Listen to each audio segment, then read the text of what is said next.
ఇదే పరిస్థితుల్లో అప్పుడు ఇంకా దారుణమైన పరిస్థితులు, కోవిడ్ వచ్చి 2 సంవత్సరాలు అతి దారుణమైన పరిస్థితులు ఉన్నప్పటికీ కూడా ఎప్పుడూ కూడా ప్రభుత్వ కష్టాలను ఎప్పుడూ ప్రజలకు చూపించి ఎప్పుడూ కూడా పథకాలను ఎగరగొట్టాలి అని చెప్పి ఏ రోజు మన ప్రభుత్వం ఎప్పుడు ఆలోచన చేయలే. మన కష్టాలు ఎన్నున్నా కూడా ముఖంలో చిక్కటి చిరునవ్వే మెయింటైన్ చేశాం. ప్రజలకు మాత్రం చెప్పిన ప్రతి మంచి కూడా చేసి చూపించిన ప్రభుత్వం మనది. కానీ ఎప్పుడైతే మనం ఓడిపోయినామో, ఎప్పుడైతే చంద్రబాబు నాయుడు గారి పాలన ప్రజలు మళ్ళీ తిరిగి చూశారో అప్పుడు తేడా కనిపిస్తూ ఉంది. జగన్ వల్ల మంచి జరిగింది, జగన్ ఎలా చేయగలిగినాడు, చంద్రబాబు నాయుడు ఎందుకు చేయలేకపోతా ఉన్నాడు, చంద్రబాబు నాయుడు అంత అబద్ధాలోడు, మోసం చేసేవాడు ప్రపంచ చరిత్రలో ఎవడు ఉండడు అని కూడా చెప్తా ఉన్నారు. ఒకవైపున ఉన్న పథకాలన్నీ రద్దయిపోయాయి, మరోవైపున ఈయన చెప్పిన సూపర్ 6లు సూపర్ 7లు అన్నీ మోసాల కింద తేలిపోయాయి. ఇంకొక అడుగు చూస్తే వ్యవస్థలన్నీ కూడా పూర్తిగా నీరు గారిపోయినాయి, నిర్వీర్యమైపోయినాయి. ఆశ్చర్యం కలిగించే విధంగా స్కూళ్ళు అయితే కలకలలాడుతూ ఉన్నాయి. మన ప్రభుత్వంలో మొట్టమొదటిసారిగా స్కూల్ రూపురేఖలు మారాయి. దశాబ్దాలుగా ఎవడు కూడా పట్టించుకునే పరిస్థితి నుంచి స్కూళ్ళ రూపురేఖలు మారి ప్రైవేట్ వాళ్ళు కూడా గవర్నమెంట్ స్కూళ్ళతో పోటీ పడే పరిస్థితి ఎప్పుడు వచ్చింది అని అంటే అది కేవలం మన 5 సంవత్సరాల పరిపాలనలో మాత్రమే జరిగింది.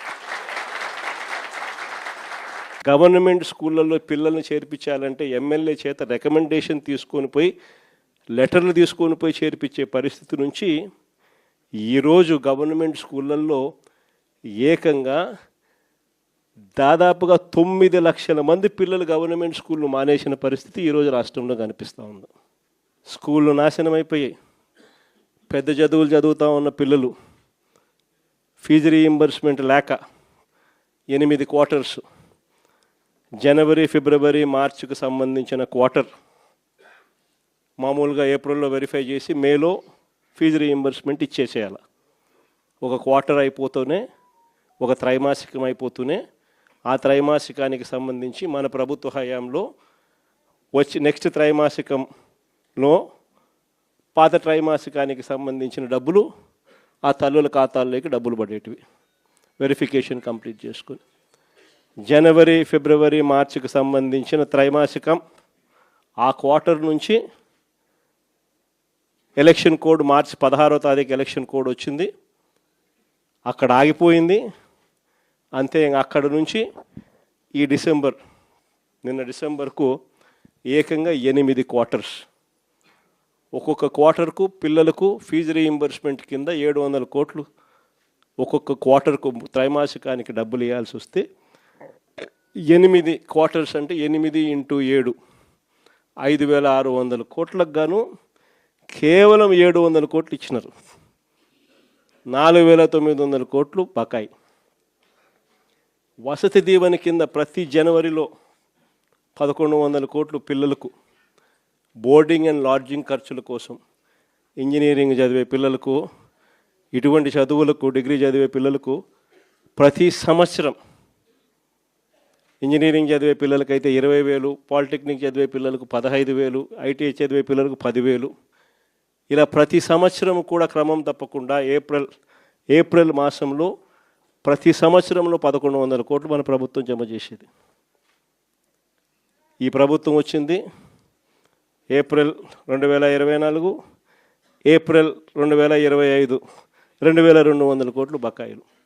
ఈరోజు పిల్లలు చదువులు మానేసి ఫీజులు కట్టలేక పిల్లలు చదువులు మానేస్తూ ఉన్న పరిస్థితులు, తల్లిదండ్రులు ఇబ్బందులు పడుతూ ఉన్న పరిస్థితులు, చదువుల రంగం పూర్తిగా నాశనం అయిపోయి ఆంధ్ర రాష్ట్రంలో చదవాలి అని అంటే అప్పులు పాలయ్యే పరిస్థితిలోకి ఈరోజు రాష్ట్రంలో మన పిల్లలు కనపడతా ఉన్నారు. వైద్య రంగం గురించి నేను చెప్పాల్సిన పనిలా, ఆరోగ్యశ్రీ అనేది తెరమరుగైపోయింది.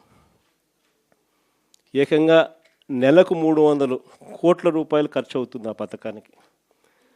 ప్రతి పేదవాడికి, ప్రతి మధ్యతరగతి వారికి ఏకంగా 25 లక్షల దాకా ఉచితంగా పేదవాడికి వైద్యం అందించే పరిస్థితి మన ప్రభుత్వం. 3,300 ప్రొసీజర్లకు విస్తరించి 25 లక్షల దాకా ఉచితంగా పేదవాడికి వైద్యం అందిస్తూ, పేద మధ్యతరగతి వారికి వైద్యం అందిస్తూ మన ప్రభుత్వ హయాంలో ఆరోగ్యశ్రీని నాన్న ఈ లెవెల్లోకి తీసుకొస్తే మనం ఈ లెవెల్లోకి తీసుకుని పోయి నడిపించినాం. ఈ రోజుకి దాదాపుగా 20 నెలలు ఇంటూ 300 కోట్లు అంటే దాదాపుగా 6,000 కోట్లు. ఈ రోజుకి కూడా బకాయిలు ఎంత ఉన్నాయనంటే 4,000 కోట్లు పైచులకు ఈ రోజుకి కూడా బకాయిలు. నెట్వర్క్ హాస్పిటల్ బోర్డులు తిప్పేశాయి, పేషెంట్లను మేము చూడము అని చెప్పేస్తూ ఉన్నారు. ఈరోజు ఆరోగ్యశ్రీ అనేది హాస్పిటల్లో కనపడని పరిస్థితుల్లోకి చంద్రబాబు నాయుడు ప్రభుత్వంలో జరుగుతూ ఉంది. 104, 108 మన ప్రభుత్వ హయాంలో కోవిడ్ టైంలో కూడా ఫ్లాగ్ చేసి 104, 108 వెహికల్ మొత్తం పంపించి కొత్త వెహికల్స్ తీసుకొని వచ్చి ప్రతి మండలానికి పంపించిన కార్యక్రమం మందైతే ఇప్పుడు ఆ వెహికల్స్ అన్నీ కూడా పడకేసినాయి. తెలుగుదేశం పార్టీకి సంబంధించిన డాక్టర్ల వింగ్ హెడ్ అంటే ఎవడో కేవలం 5 కోట్ల రూపాయలు కూడా లేనోడు 104, 108 వాహనాలు కాంట్రాక్ట్ ఇచ్చినారు. పూర్తిగా బండ్లన్నీ పడుకున్నాయి, స్కాములు చేసినారు.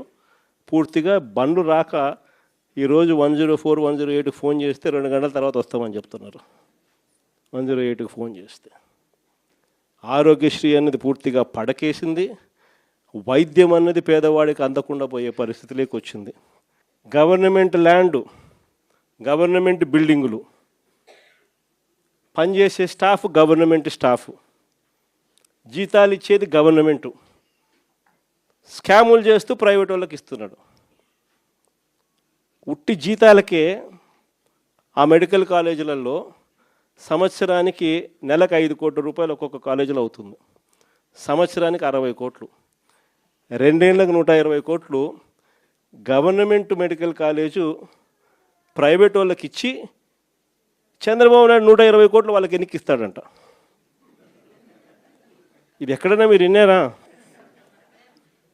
గవర్నమెంట్ది ల్యాండు, గవర్నమెంట్ది బిల్డింగులు, గవర్నమెంట్ స్టాఫు, జీతాలు ఇచ్చేది గవర్నమెంటు, నడిపేదేమో ప్రైవేటు, లాభాలేమో ప్రైవేటు కంట.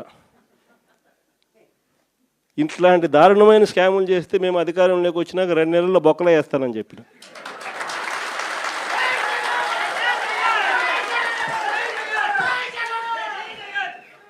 మనం ఎప్పుడైతే ఆ మాట చెప్పినామో అప్పుడు ఒక్కడు కూడా ఆ స్కాములు లేక మేము రాము, మాకు చంద్రబాబు నాయుడు ఈ కాలేజీలు వద్దు అని ఏకంగా చంద్రబాబు నాయుడుకి చెప్తా ఉన్న పరిస్థితులు మొట్టమొదటిసారిగా కనిపిస్తూ ఉన్నాయి.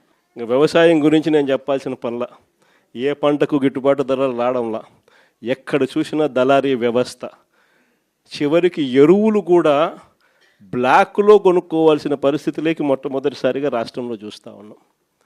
మన ప్రభుత్వ హయాంలో ఉన్న ఆర్బీకేలు ఈ పొద్దు తెరమరుగైనాయి. మన ప్రభుత్వం హయాంలో ఉన్న ఈ క్రాప్ వ్యవస్థ ఈరోజు నీరు గారిపోయింది. మన ప్రభుత్వ హయాంలో ఉచిత పంటల బీమా ఈరోజు కనపడకుండా పోయింది. మన ప్రభుత్వ హయాంలో ఉన్న సీజన్ ముగిసేలోగానే సీజన్లో జరిగిన నష్టాన్ని మళ్ళీ తిరిగి రైతులకు ఇస్తున్న ఇన్పుట్ సబ్సిడీ ఈరోజు కనపడకుండా తెరమరుగైపోయింది. చివరికి రైతులకు ఈయన ఇస్తానన్న అన్నదాత సుఖీభవ అని చెప్పి ఈయన ఇస్తానన్న కూడా మోసంగా తెగిపోయింది. సంవత్సరానికి 20,000, 2 ఏళ్ళకి కలిపి 40,000, ఇచ్చింది 10,000, 30,000 ఎగనామం. రైతుల పరిస్థితి ఈరోజు ఎందుకురా నాయనా చంద్రబాబుని తెచ్చుకున్నాము అనే పరిస్థితిలో ఈరోజు రైతులు బాధపడతా ఉన్నారు. మీరే చూడండి, వ్యవసాయం, చదువులు, విద్య, వైద్యం, ఈ 3 ఏ ప్రభుత్వమైనా కూడా తమ బాధ్యతగా నడిపే వ్యవస్థలు. 3 వ్యవస్థలు పూర్తిగా కుప్పకూలిపోయినాయి. 4వ వ్యవస్థ లా అండ్ ఆర్డర్. ఈరోజు రెడ్ బుక్ రాజ్యాంగంతో 4వ వ్యవస్థ పూర్తిగా దిగజారిపోయిన పరిస్థితిలోకి ఈరోజు కనిపిస్తూ ఉంది. మరి ప్రభుత్వంలో ఈయన ఉండేది ఎందుకు ఈయన ముఖ్యమంత్రిగా పరిపాలన చేస్తూ ఉన్నాడు? అందరికీ అన్ని ప్రైవేట్ ప్రైవేట్ ప్రైవేట్ ప్రైవేట్ అనేసరికి ఆ ముఖ్యమంత్రి కుర్చీ కూడా ప్రైవేట్కి ఇచ్చేయచ్చు కదా. ఎందుకు అన్ని ప్రైవేట్ ప్రైవేట్ ప్రైవేట్ అనేటట్టుగా అయితే ఈయనకి ఎందుకు ఓటు వేయాలా, ఈయన ఏం చేయడానికి అని చెప్పి అక్కడ ఉన్నాడు.